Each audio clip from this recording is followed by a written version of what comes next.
object. Whether the object is your own thought, whether the object is something on the external. And so I just want to check in on that and see whether you think that might be, we might develop a little continuity for that practice. So I want to hear from the peanut gallery, both here and there. What do you think about that? It's all good. It's all good. Not easy, not pleasant. We don't go into jhana states. You're not going to get such a high level of concentration, by the way, that you go, you're spending more of the time going, well, there's that. Oh, there's that. Oh, there's that too. But jhana is actually possible. Concentrated absorption states, the 8 identified by the Buddha, with eye open, but it takes more. Anybody have a word? You're going to love my word. What's it take more of? To begin. There is effort. Effort in what? Renunciation. Ugh.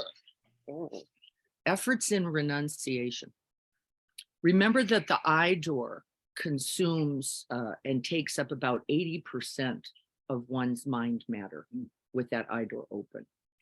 And so once we close the eye door, of course, it becomes much easier, doesn't it, to at least screen the externals, right? It's like get rid of that so I can start to pay attention to maybe what we might call objects of mind, right? Objects of mind. I can see my thoughts.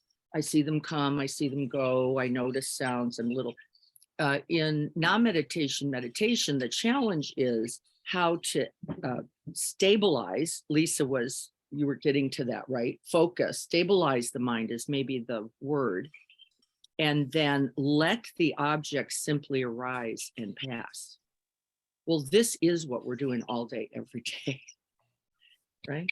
Whew, little reaction here, whew, little preference here, whew, little bias here, whew, little seductive thought here, whew, little murderous thought there. Whew, whew. What are we doing? We're just going, yeah, thoughts happening, right? Arising and passing. So non-meditation meditation is the training understood to be especially useful for not capturing the thoughts first, but actually seeing the seduction of the objects, seeing them, because right over there, like, right, that little precious. So I'm happy to give you guys a break and do a little closed eye just to like, oh, thank God, this is a relief. Or we could try for what I will say is more challenging, slightly more difficult. I'm also going to go with maybe slightly more informative. Di. Mm-hmm. It's Robin. Hi, Robin. I hope you're I was well. out very late and I have lost my voice from screaming over the band, which I'm not used to doing. I think it's been 10 years. Good for you. But I've been in an intensive mental health program. Sorry. And so one of the techniques which reminded me so much of the non-meditation meditation. Yeah. They find a square anywhere, even if you draw it on your own. And I've started, because driving these days is making me really anxious. I go like this with my hand and breathe in, breathe out, breathe in. And that's been so non-meditation meditation. I can do it in my car and still be fully conscious. Yes, Robin, we have taught that not only to the Sangha, but we've taught it at San Diego Academy. We do 4x4 breath square. I have taught it to cancer patients going into chemo who get I love it. or MRIs. If we don't know what the 4x4 is, can anybody raise your hand if you haven't done that 4x4 before? I've never done it with you. Robin, you haven't done it with us. No. Anybody else not done the 4x4 square? It's super cool. Mm-hmm. Hey, let's do one. I'm going to do something a little different though than the 4x4 because the 4x4 looks like most of us have done it. Brad, do you know the 4x4 breath square? well established. Okay, so I'm going to do the hand dance. I made this up. This is the benefit of being a teacher. You get credit, right, for when you should never have credit. Like, don't give me credit for that.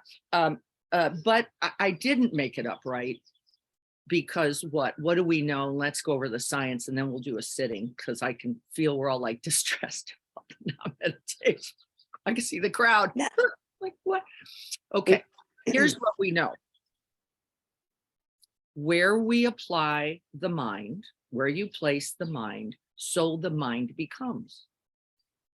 Rule number one, place the mind in the sky, right? The mind takes the shape of the sky, open, spacious, takes its characteristics, right? So where you place the mind has a lot to do with the quality of mind you will cultivate. If you place the mind on a dot, right, single focused attention, you will create the mind of absorption on that single tiny dot. All things fall away, right? These are the two primary meditations, just so you know. Open, spacious, single focused, both with their benefits, both with their traps. We talk about them every week, right? The benefits. This one actually does some of both, which is why they're understood to be a benefit. Where we place the mind with intention, with a choreography, that means a patterning. Here's the pattern, right? The square, where we apply movement, language, and concept, the mind will be fully engaged. There will be no possibility in that practice for what we might call involuntary thoughts. How is this useful? No room in that mind tree for involuntary thoughts. Why is it useful? Di, Yeah. Robin again. It's really super useful in calming anxiety. Hugely, hugely. Yes, Like it is. standing on one foot. Yes, it's useful because it occupies so much of the neural circuitry that there's not 1 ounce of room for an involuntary thought. You don't have the language center available for that involuntary thought. You don't have your movement motion center or planning center available for that thought. You don't have your conceptualizing executive functioning center, because you're tasking sequencing. That's a part of executive functioning. So let's do it. We're going to take our hands. We're going to place those hands pleasantly on the lap. We're going to get the feet flat on the floor if you can. It's not a big deal if you don't. And then I'd like you to think of some intrusive thoughts, just for fun. Does hardly have to go anywhere for these. Just think of one of your addictive devices.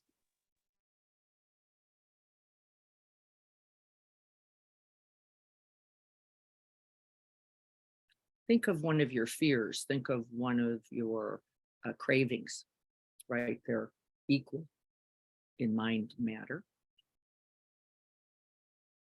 And then feel the sense of the whole body sitting here, the feet to the floor. Feeling as we move up the bend of the knee. The anchoring of the upper and lower body into the seat.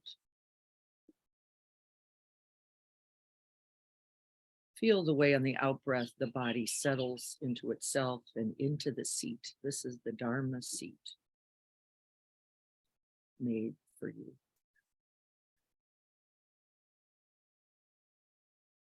Feeling the uprightness of the spine, the way the crown of the head points upwards.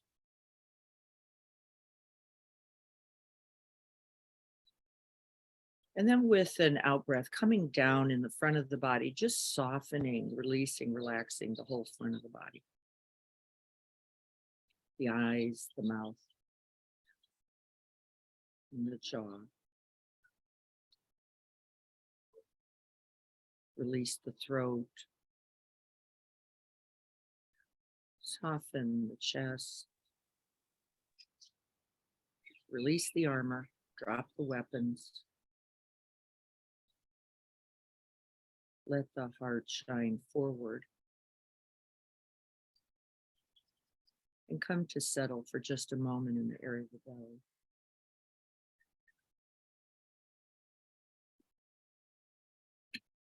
And then feeling those hands in contact with the lap, feeling maybe warmth or contact,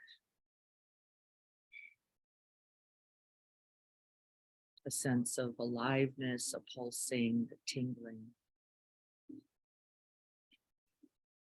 And then find the sensations of breath. Find a way the breath just is moving naturally, effortlessly in a flow, in and out of the body.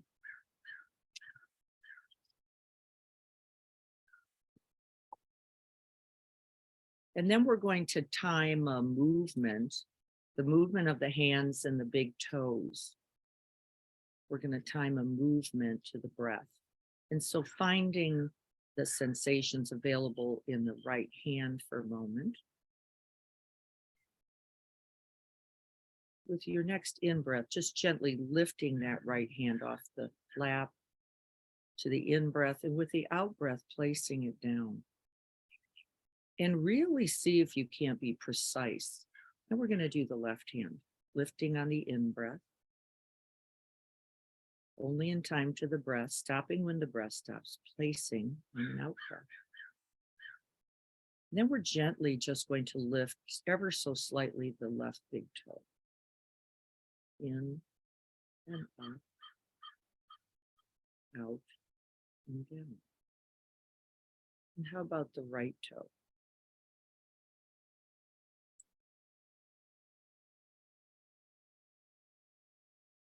Going as slow as the breath. Then we're going to lift both hands. In and out. And capture the pauses. Then both toes.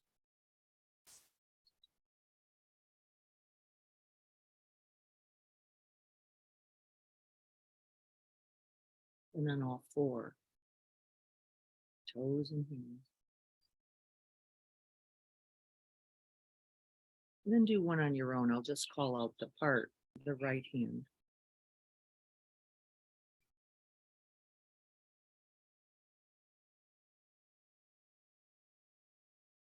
Left.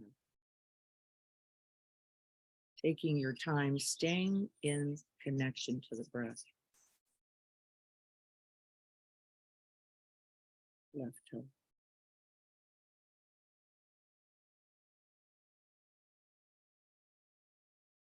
Right toe.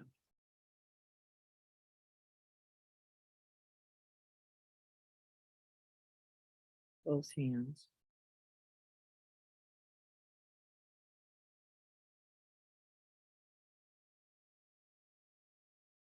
Both toes.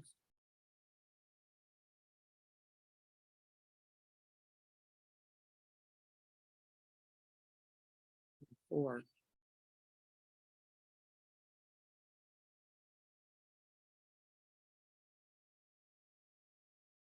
And then resting. Placing your hands in a comfortable position, maybe together. We're going to go right into our meditation.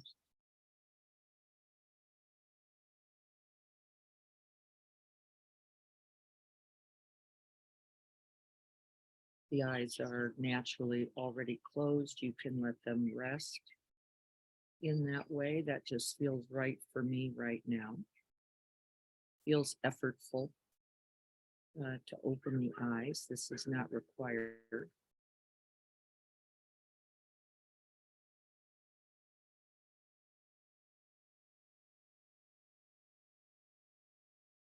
And if you do not place the mind now with intention, the mind will quickly begin to find objects. And so you want to make a decision here, whether you're going to rest the mind in open, spacious awareness, whether that's eyes open or closed. I'm going to leave my eyes closed.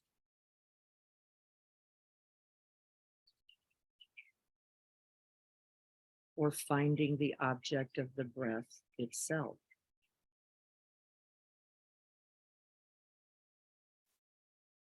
Remember, the breath is a guardrail always available to a wandering, chattering, unstable mind, always available.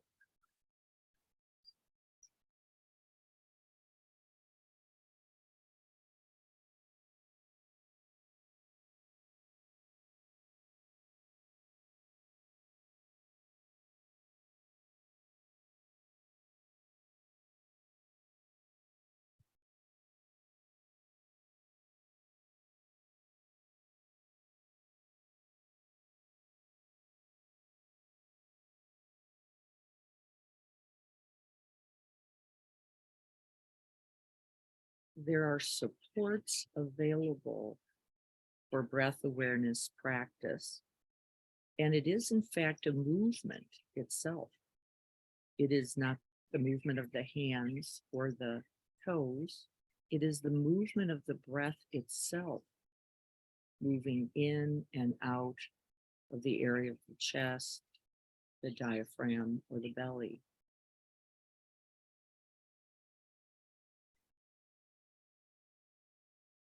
See if you can make contact with that movement, those specific sensations, and see if they offer support.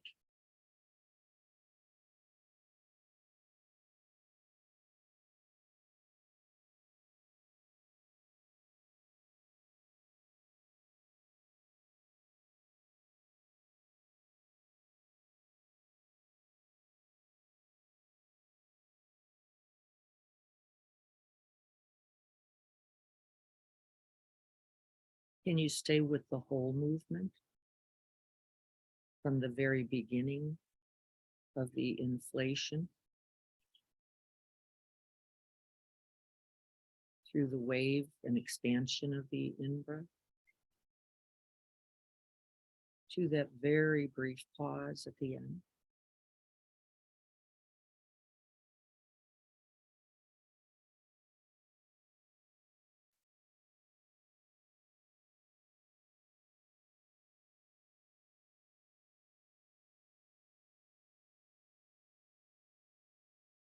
The genius of the lungs, of the mind and body that knows from the in-breath naturally arising comes the slide, the glide, the ah of the out-breath. Can you capture the whole of the out-breath?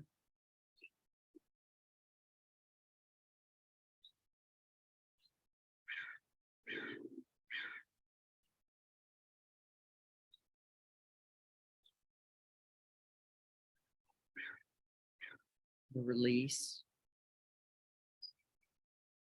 the emptying, the softening body and belly.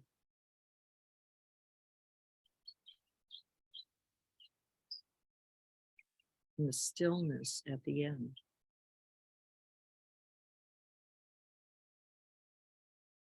And can you place a light touch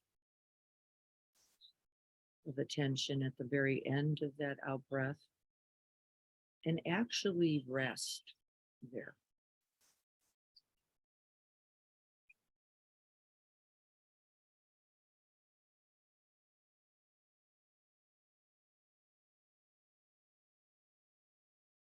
Inviting, allowing the in-breath, but being watchful not to seek it, not to grab for it. You're just resting until the in-breath comes to you.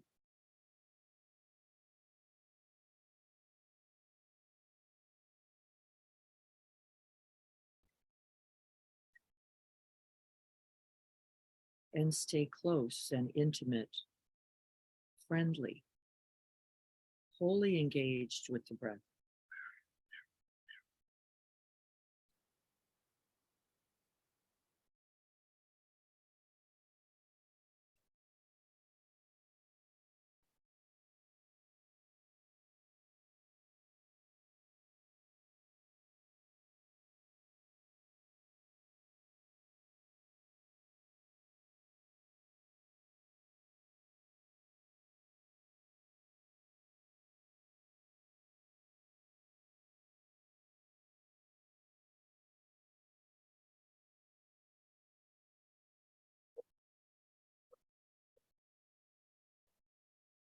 letting the breath become interesting.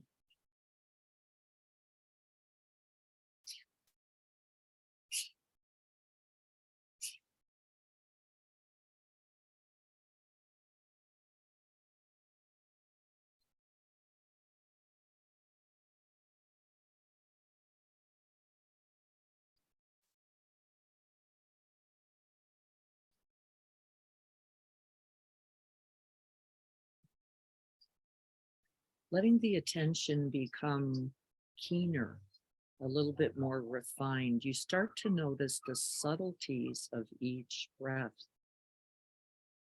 shorter and longer.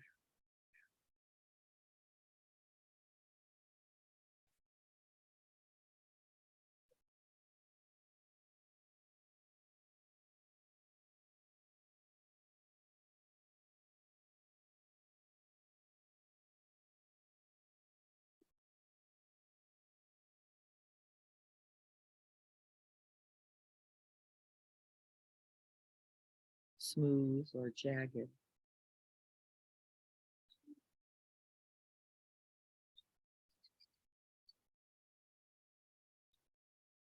And no matter the quality or characteristic of the breath itself, we always come to rest in the pause.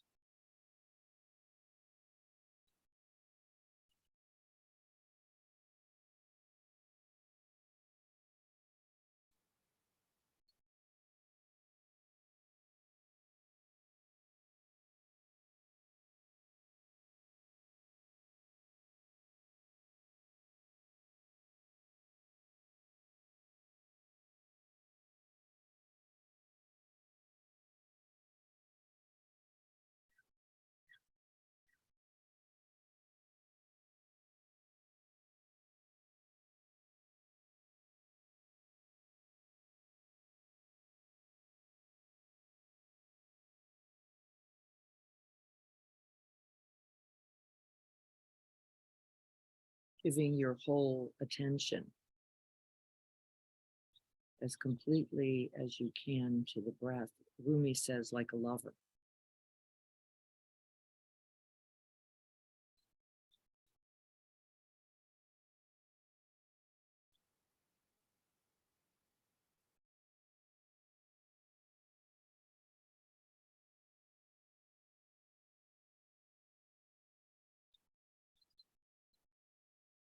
Her mother gazing in the eyes of her precious newborn.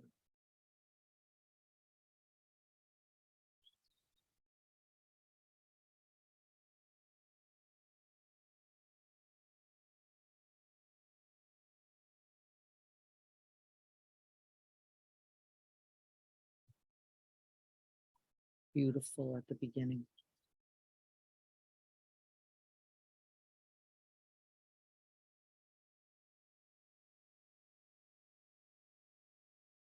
Beautiful in the middle.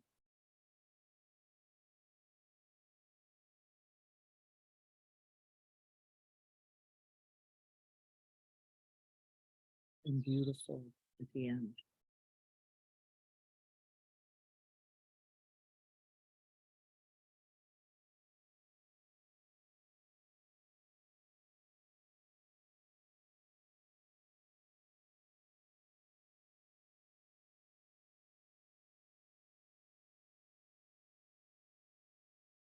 Each breath unique.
being watchful of the thinking mind.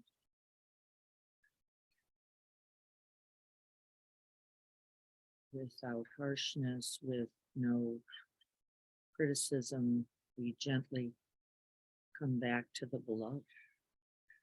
We come back to the breath.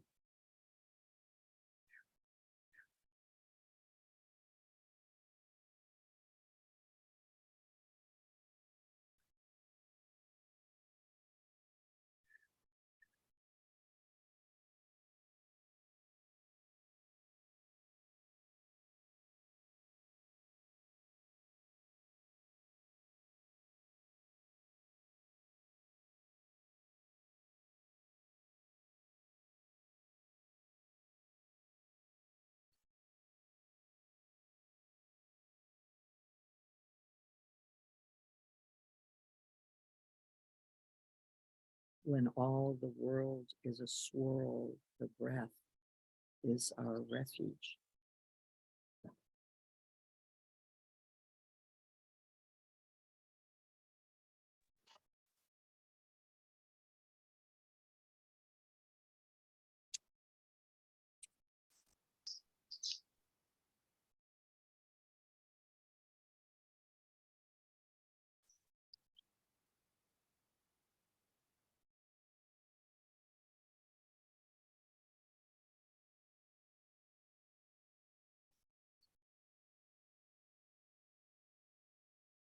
Committing oneself wholeheartedly, just this one breath.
See if you can soften the body just a little bit more with each out breath.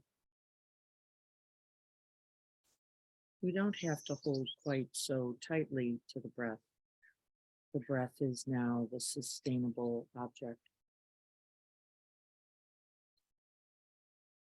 We can create a little more space, a little more room. The stability of mind in contact with the breath will allow the widened lens without disruption.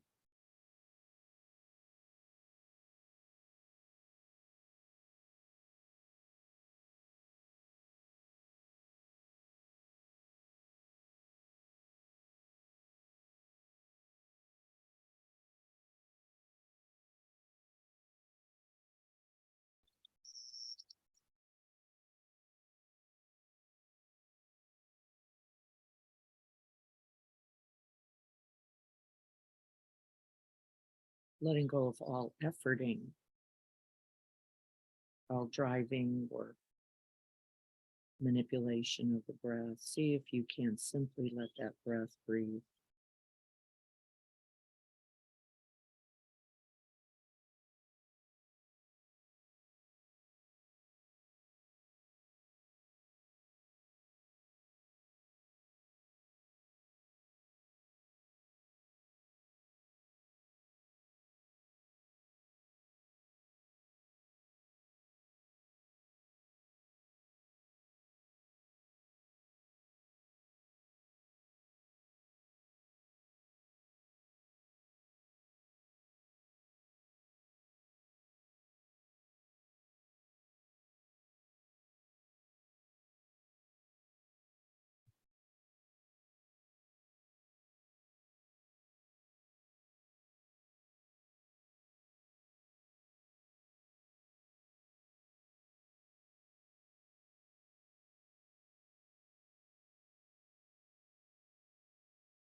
And with this concentrated mind, all objects are fine. There's no problem. They arise and pass in the background. But the breath stays primary.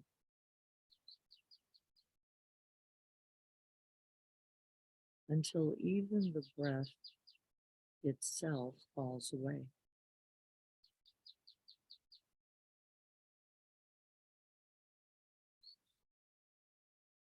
Leaving awareness, let's say.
And in awareness mind, there are no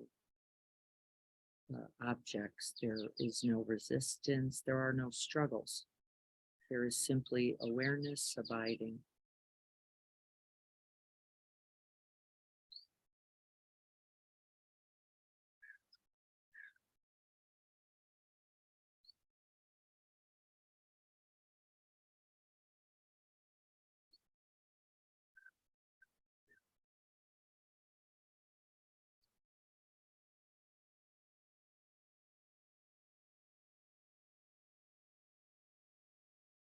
There is no need for renunciation. There is no distraction.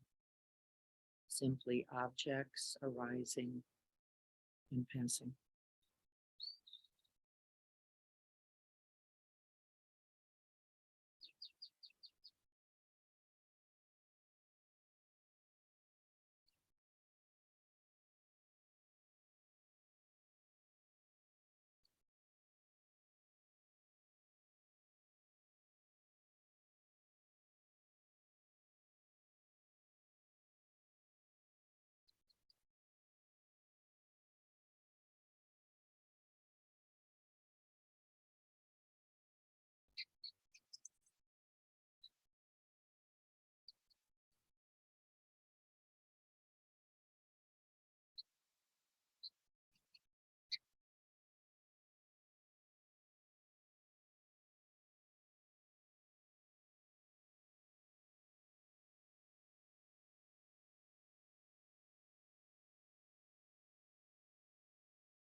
the stable, purified, and unified, non-reactive, non-judging, unmoving mind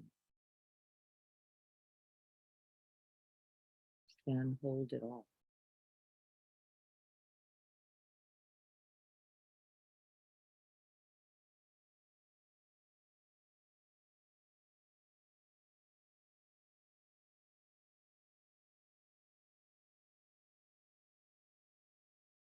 Anchored, one breath at a time.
May we all be filled with ease and well-being.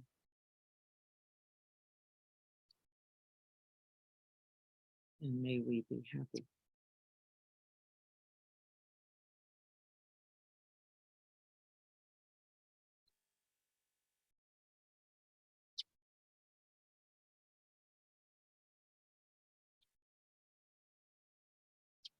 And may this practice this morning contribute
So I took a left turn. Who knew? This is the practice. How to be where you are, seeing what's true there, right? And so though we were talking about non-meditation, meditation, after the hand dance, the truth is I saw a little stability of mind. And then you go there, right? You support that. You awaken that. You don't go, now we'll make a big turn over here to go back to this whole other instruction. And how do we know? We know by virtue of the moment we're in. And it is the teacher, it is the instructor, isn't it? For the very next moment. Listen to that, not to your bright idea about how it ought to go. And that takes, I think, an infinite amount of trust and surrender. Like we're just really here. Can we allow what's most true to be here? So I'm going to check in with the group here. We've got a whole nice little group this morning. And let me know what did you notice about that? That's the concentration absorption practice, the breath, the breath, the breath, the breath, the breath, the breath. And then even the breath falls away. But always there, right? Not falls away meaning gone, just not needing it in the same way until you do, if you do.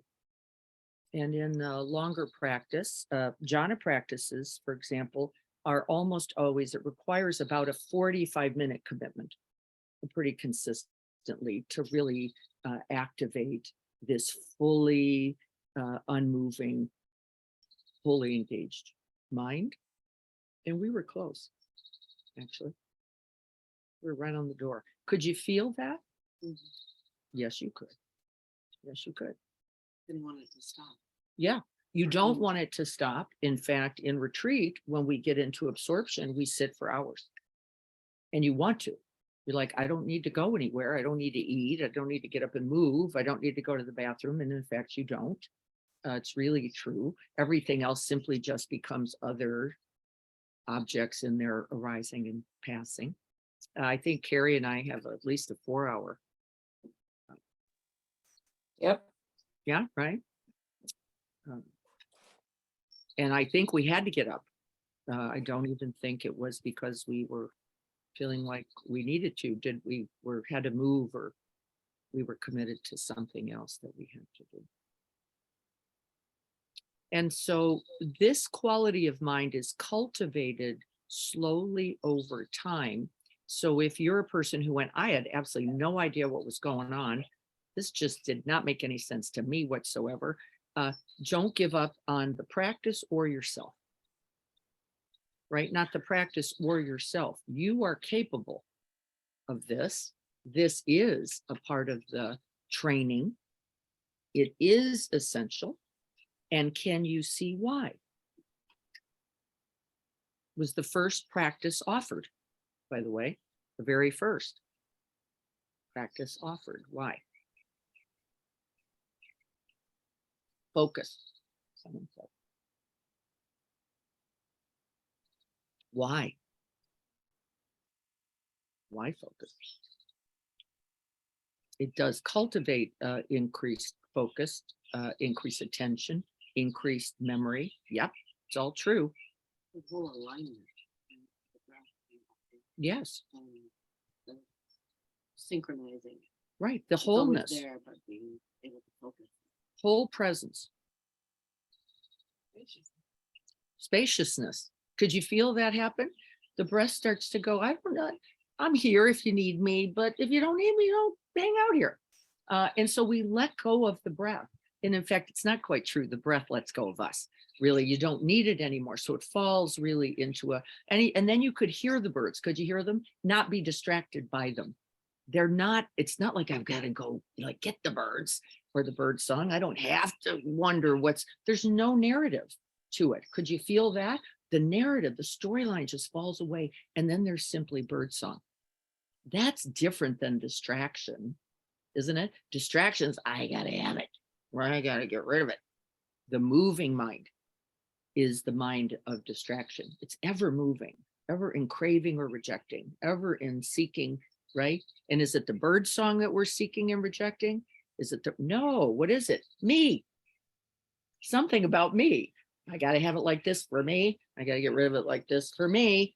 Gotta have it, gotta get rid of it. And then we remember, don't we? All that moving, all that craving. I feel like it's the spaces in between. It starts as a glimpse. And then like glimpse with the breath gets a little bigger and more expansive as you sit in. So it starts with the space. For me, my experience is that it's the spaces between that start to expand. and Yes. grow. Yes, that's right. That's why I rest you at the end of the breath.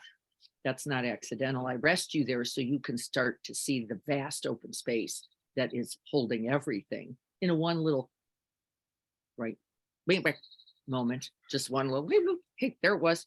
And you go, well, nothing much there. That's interesting. Not even movement, not the breath. You don't get to, you can't keep, right? You can't get overly attached to the breath in that space. What are you resting in? What is between, what is there in the space between the breaths? Awareness. Awareness. That's it. That's all you got. No handles, no babysitters, as Pema says. Nothing to grab, nothing to get rid of. Bloop. This wide open space. And you don't know where you are either. And I don't mean sitting at Diana's in the garden. I don't mean that kind of knowing, but where's me, where's not me, where's awareness, where's the object, right? Forget about it. There is no distinction. Okay, this is important. There is no distinction. It's a very important knowing. There is no distinction now between awareness and the object at all.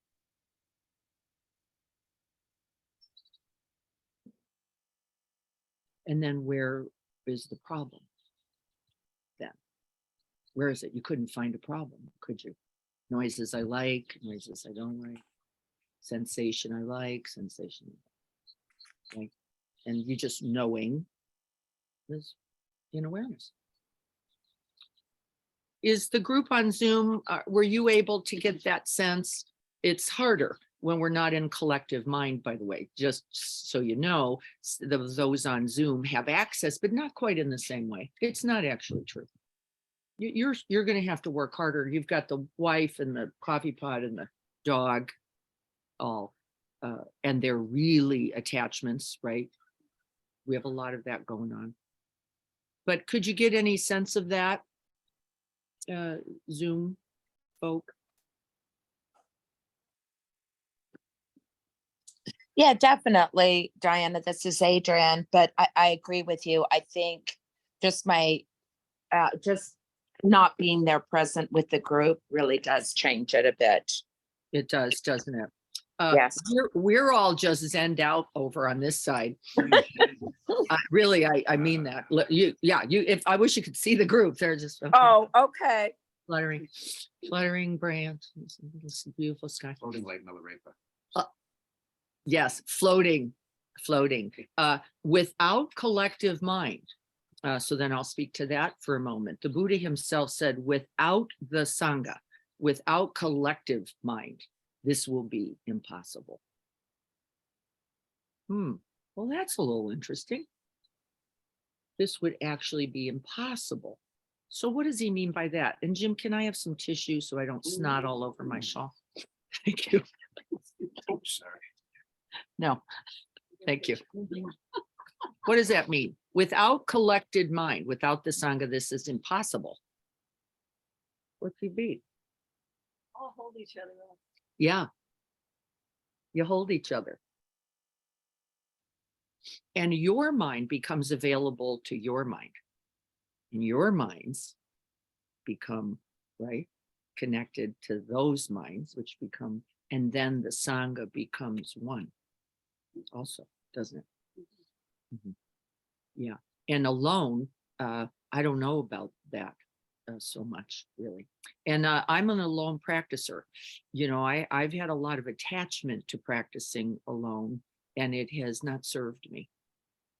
High levels of concentration. This is one of considered, by the way, one of its hindrances. Now, by the way, not considered the good news. High levels of concentration.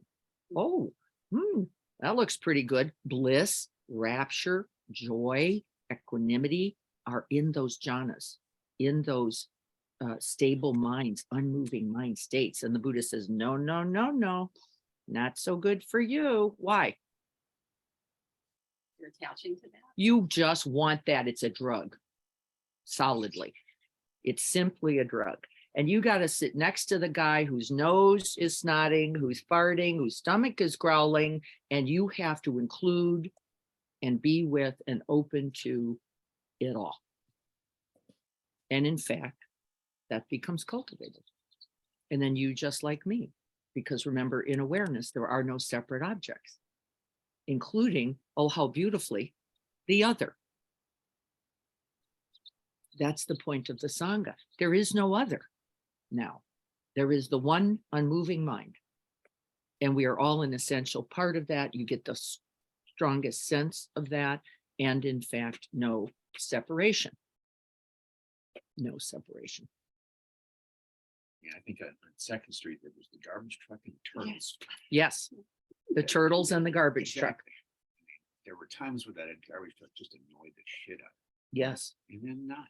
And then really at the end of our time together, certainly within a year or two of that time, you were counting on them. Kind of welcoming.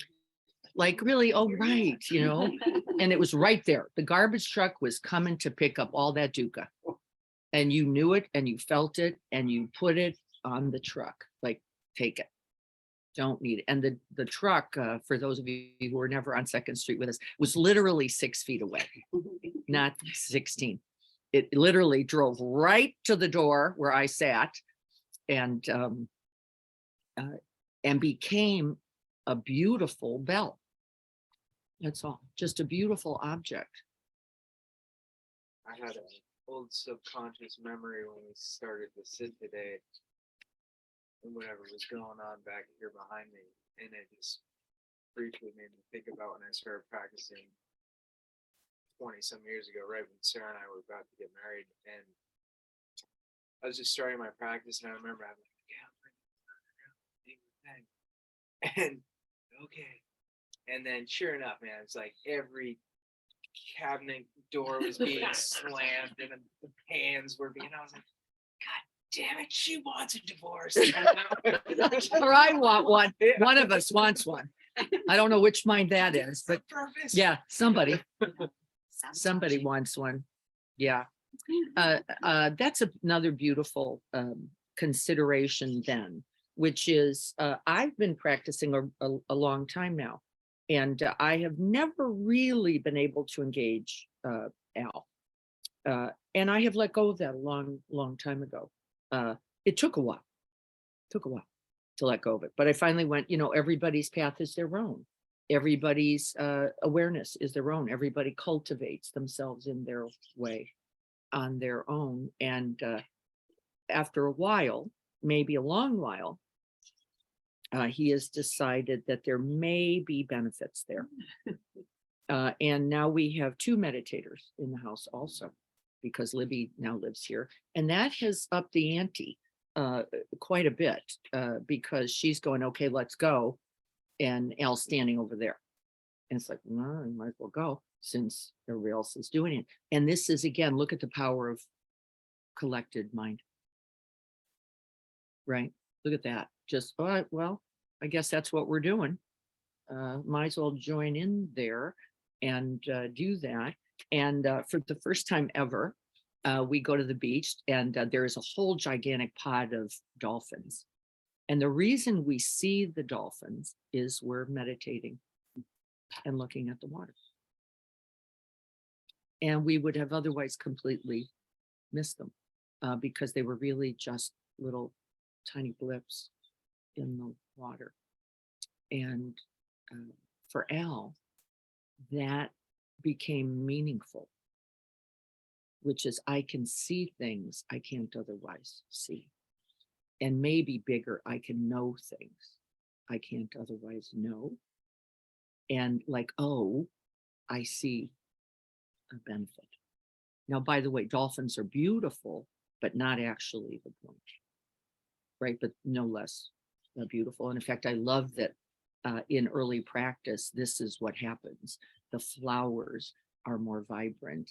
The greens are greener, right? The shine on the rock is most delicious. But it isn't even about that, is it? What is it then? Since it's not even about that. And it's all true. This is bliss, rapture, joy, and gratitude in those early jhanas. It says, and you will see everything with clearer eyes, with more sustainable attention, and everything, it says in the sutta, everything will be beautiful. Not the point. And true. So what's the point? You will see the beauty in you. And then you will see the beauty in the other. Right? That's the point. And then flowers too, and right, dogs too, and kittens too, and rock too, and dolphins too, but not really the point. It's beautiful, is really that everything held in awareness, beautiful at the beginning, beautiful in the middle, and beautiful at the end. No, I'm not smart enough to make that up. I'm not that smart.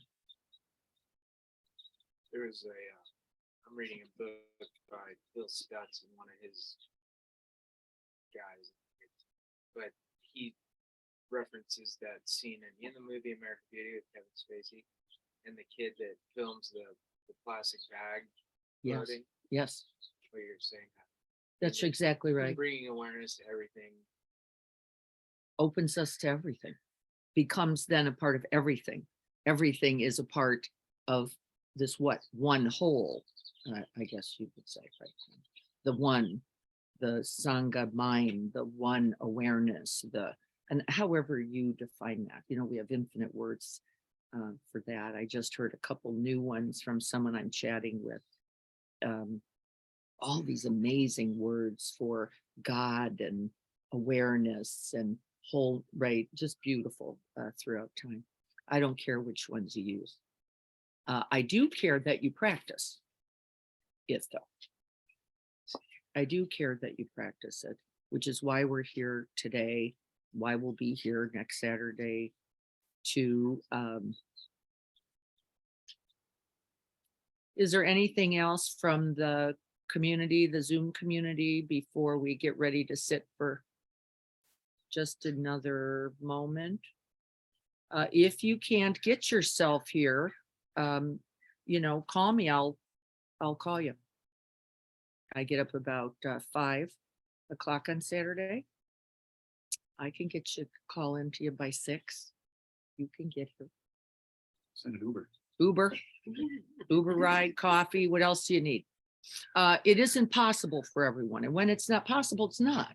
Right. I'm not talking to that. I'm not speaking to that. Be careful. So you don't have to hide. There's reasons why the right day is the right day and the not right day is completely not right. And I think there are more right days than we take advantage of. I will say. There are more right days than we take advantage of, and see what you need there and how we can support you getting here. The patio will be done. We've extended the patio a little bit. This will be a space we can all sit in starting next week. And the reason we're staying up here, not going down to the meditation space right now, is that it's cooler down there. Number one, it's number one, and B, we can't get the Zoom down there right now. We're going to be working on that for spring, but for now we're just going to use this space, and we'll be extended so that it won't be quite so crowded. We'll be able to put some stuff out there, and I'm excited about that too. We'll be running our mindfulness classes out there also in the spring and the summer. And I'm excited for that as well. So I'm looking at Zoom. It says stability of mind. Yes, the community offers that and a natural flow. Yes, it does. You always have that others presence there to rest in. This week, if you could commit some amount of time to that breath awareness practice. You've now felt some of the goodies or the juice in it.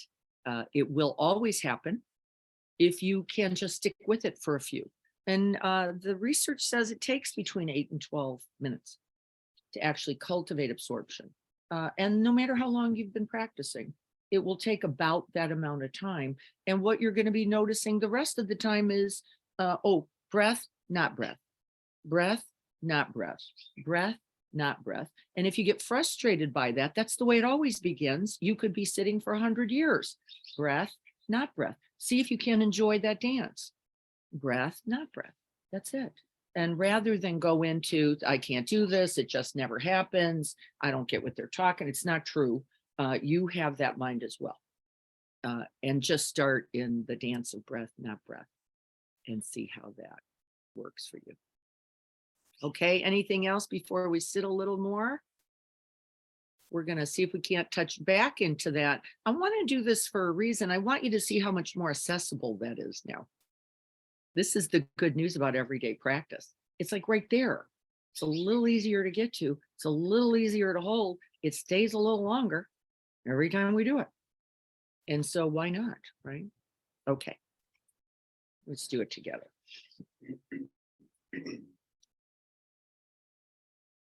Now, we won't do the hand dance this time. We've got enough stability of mind.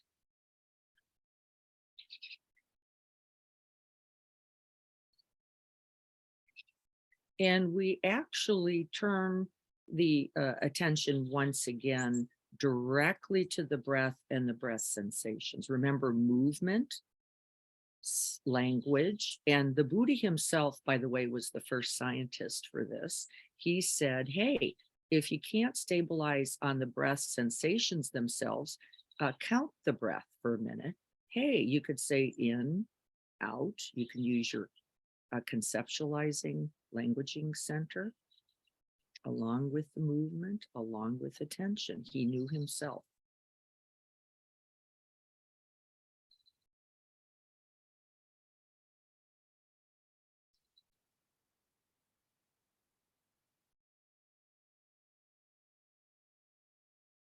Don't fight with the breath, not breath reality of the beginning practice. Just noticing and smile.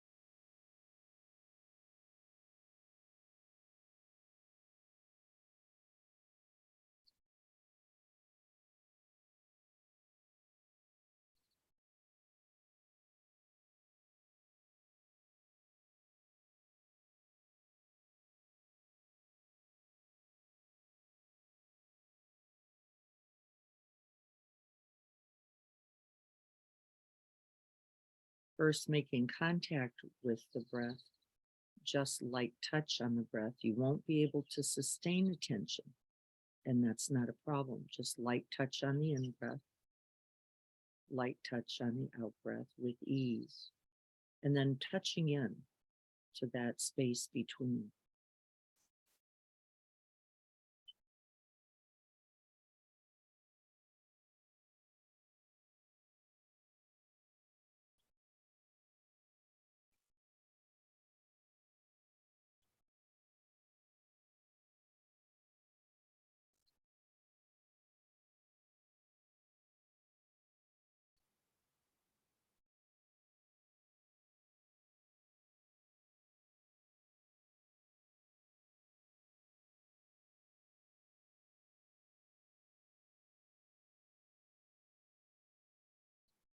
we move from a light touch on the breath to the sense of the breath in its wholeness.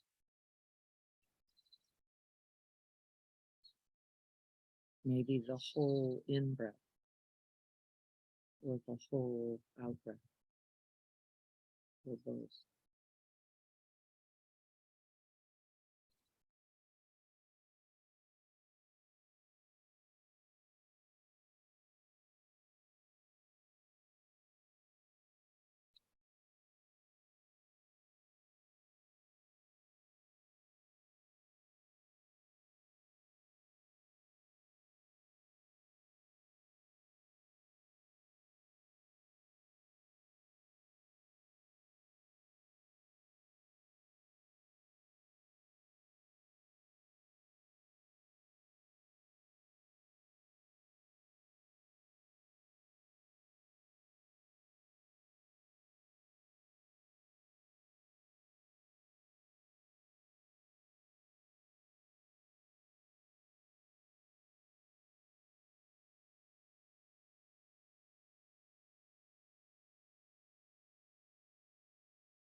And 20 breaths in. The mind has begun to change the brain.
And that brain changes the heart mind for the better.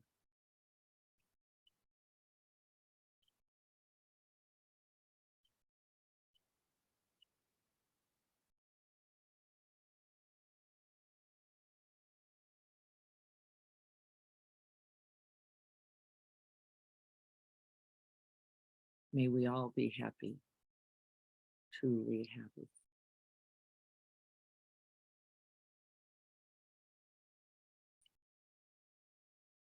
Breathing in that wish and sending out the blessing.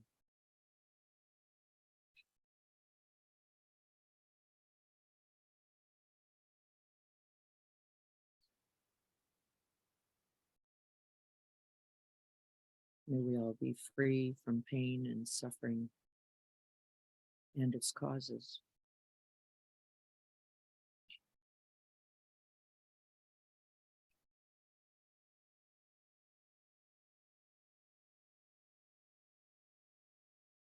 Breathe it in and send it out.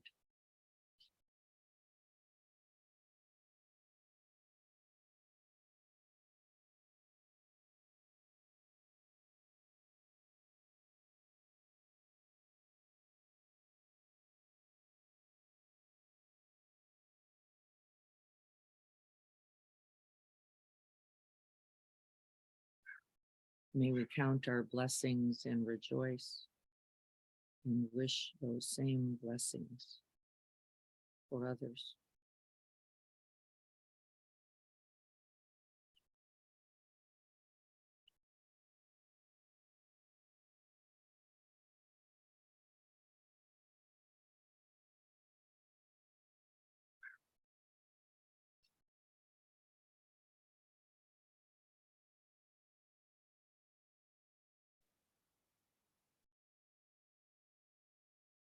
And may we rest and abide in the wide, open, spacious, and most loving arms of equanimity and compassion. Free from all affliction.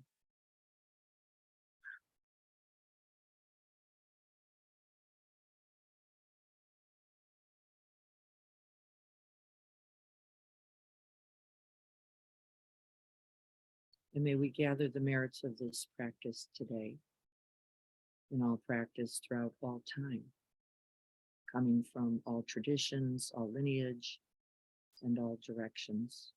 May we offer this today to the end of suffering and the realization of true abiding, undying happiness and freedom.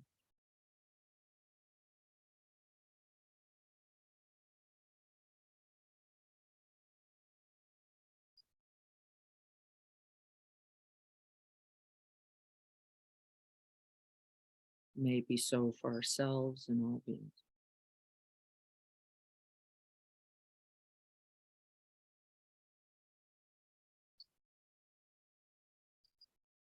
So be it.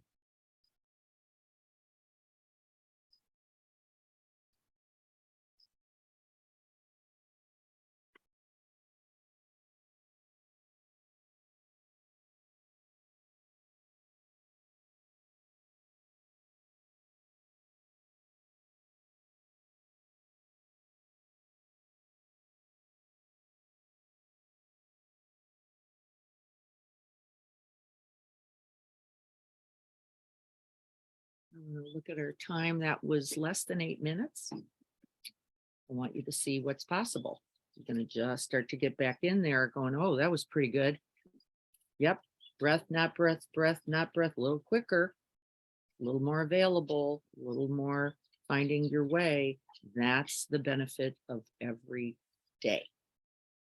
There it is. You just get on those scales on that piano and the fingers do it themselves. You go, how'd that happen? How'd that happen? This was a miserable day. And there it is. So we're going to keep practicing together. Please commit yourselves. Next Tuesday is Valentine's Day. It is also St. Andrew's Bring Your Food Day. Bring your food day, folks. Valentine's Day. Boy, I can't think of a better day for bringing food for people who don't have it. We will be delivering it on Wednesday. So bring it to Carrie's, call me, send money to EMC, send money to me. I will be shopping tomorrow and Monday at the Dollar Tree. They're collecting that good stuff for us so that we can get it easily to St. Andrews. And I think Carrie has already gone shopping with about $400. So that is very, very encouraging. And thank you all. Thank you. Generosity is the act of non-self. It is the act of non-self and non-grasping. And so we practice that too, don't we? In real life. Yeah. So thank you all so much. Good to see you all. Blessings, everyone. See you Tuesday, Thursday, Saturday. We'll be here with our little extended space. And I'm all excited about it. So I'll look forward to seeing you all. Please join us. And then we have coffee, whatever else I need to get you here. Protein bars. What does it take? All right, everyone. Be well. Have a great day. I've heard it's going to be a potential storm coming in. I can't tell. Not till next week. Not till next week. Oh, he said it. Jim Oh, says Jim not. said. A little Oh, cool. Dr. Jim said. Well, I don't know. but- That's my phone said. Oh. Yeah. Who knows? Be well, everyone.